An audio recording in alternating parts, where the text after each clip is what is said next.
Bonjour à tous et bienvenue sur cette nouvelle vidéo. Aujourd'hui, je vais vous expliquer les règles et les bases du foot américain sur Madden NFL 18. Donc pour ça, j'ai choisi les Raiders d'Oakland face aux Giants de New York.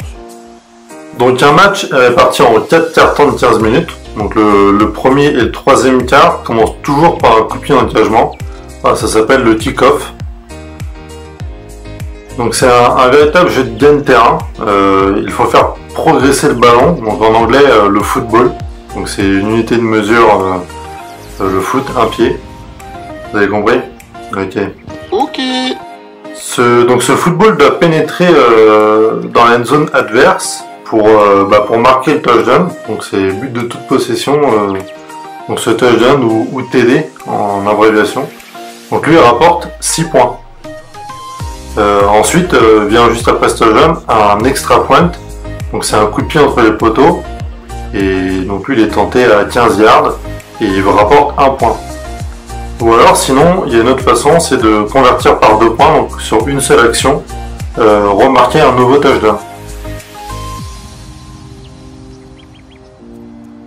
L'escouade offensif, composé de 11 joueurs, possède alors 4 tentatives pour parcourir ces 10 yards. C'est une série de jeux qui s'appelle un drive. Donc, quand on enchaîne plusieurs jeux, on appelle ça un drive. Si elle ne remplit pas ses contrats, l'équipe peut se dégager au pied, donc le plus loin possible, pour que l'équipe adverse elle reparte le plus loin de sa zone d'en-but. Ou alors, si elle est proche des poteaux, elle peut tenter un kick, donc qui rapporte 3 points. Ça rapporte 3 points. Autre façon de marquer, un safety, donc c'est quand on plaque le porteur du ballon dans sa propre zone d'en-but. Donc pour parcourir ces fameux 10 yards, l'équipe porte le football par la course, donc par l'intermédiaire des running backs, ou alors à la passe par le quarterback qui lui recherche ses receveurs qui sont démarqués de défenseurs. Donc ça s'appelle une connexion, la passe qui est effectuée entre un quarterback et un receveur. Enfin, l'escouade offensive, elle ne serait pas grand chose sans sa O-line, donc c'est l'offensive line ou aussi les gros. Donc c'est vraiment des véritables gardes du corps du quarterback et du running back, donc ils protègent le quarterback pour qu'il ait le plus de temps possible pour trouver ses receveurs. Ou alors pour libérer des espaces au running back pour se frayer un chemin à travers la défense. Donc vraiment c'est presque ce qui est le plus important dans une équipe. Donc passons à l'escouade défensive cette fois-ci. Donc elle est séparée par la ligne de scrimmage par rapport à l'attaque. Donc c'est la ligne en fait, une ligne virtuelle, à l'endroit où le ballon est posé, le ballon part juste avant l'action. Donc il y a une ligne imaginaire qui sépare les deux équipes. Donc à savoir aussi qu'une défense, elle, ne doit pas dépasser que l'attaque et la défense ne doivent pas dépasser cette ligne de scrimmage, sous peine de faute. Et l'attaque, elle, doit rester fixe sur cette ligne de scrimmage, elle ne doit pas bouger avant le départ du ballon, tandis que la défense, elle peut se déplacer comme elle veut tant qu'elle ne dépasse pas cette ligne de scrimmage. Donc c'est un des points les plus importants avant vraiment une action et au niveau des fautes qui sont les plus récurrentes en général.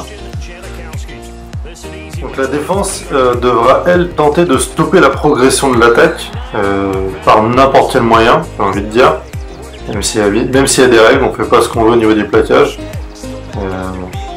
Et donc elle doit la stopper en plaquant le porteur du ballon, ou alors parfois des fois en essayant d'intercepter la balle lancée par le quarterback en direction d'un receveur. On appelle ça une interception. Et donc là, elle peut remonter le ballon pour parfois marquer aussi un touchdown ou alors se faire plaquer. Il y a une autre façon aussi, c'est de provoquer un fumble. Donc un fumble, c'est un ballon libre, c'est-à-dire donc le porteur du ballon, un receveur à la balle, et ensuite le ballon est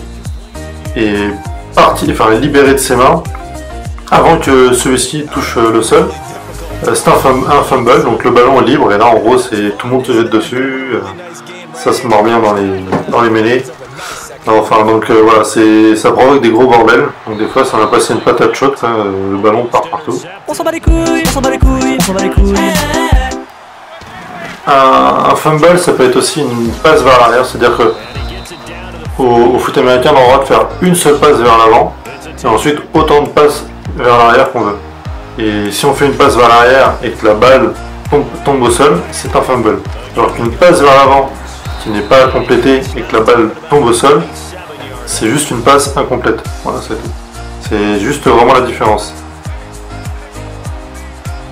Parce que justement, une action se termine quand le porteur du ballon, lui, est au sol avec le ballon, ou alors quand il sort du terrain, ou bien quand la balle ne trouve pas de destinataire, ou elle tombe, elle, au sol. Donc la différence, c'est que dans cette deuxième partie, le temps, lui, s'arrête. C'est-à-dire aussi quand on sort du terrain. Le temps s'arrête quand on sort du terrain et quand le ballon ne trouve pas de receveur. Sinon, le temps, lui, défile et continue. Donc en fait, la gestion du temps est très importante à gérer pour le déroulement d'un match. Et c'est là en fait où il faudra vraiment gérer entre la course et la passe, parce que la course vous fera défiler le chronomètre. Donc souvent en général, une attaque qui domine et qui mène au score va tenter plus de courses, va progresser plus lentement, mais fera défiler le temps le temps défilera le plus longtemps possible. Et donc voilà, c'est vraiment un facteur très important, la gestion du temps au foot américain. À savoir qu'il y a aussi 3 temps morts par mi-temps. Donc après un match, c'est en fait les coordinateurs offensifs et défensifs. Donc il y a plusieurs entraîneurs, il y a un entraîneur principal et plusieurs coordinateurs. Donc c'est eux qui lancent en fait les jeux. Donc c'est à travers un playbook qui est révisé tout au long de la saison, modifié et compagnie. Et en fait, c'est vraiment vraiment un jeu de gestion et de stratégie. C'est-à-dire que ces coordinateurs appellent des jeux, les 11 acteurs qui sont sur le terrain les appliquent et les ajustent en fonction de ce qu'ils voient aussi. Donc le quarterback a une liberté quand même d'ajuster ses hommes pour contrer la défense. Et la défense peut en faire pareil aussi. Donc c'est vraiment un jeu de stratégie et en même temps un jeu de sport de combat quoi, presque. Donc ça allie vraiment plusieurs facteurs.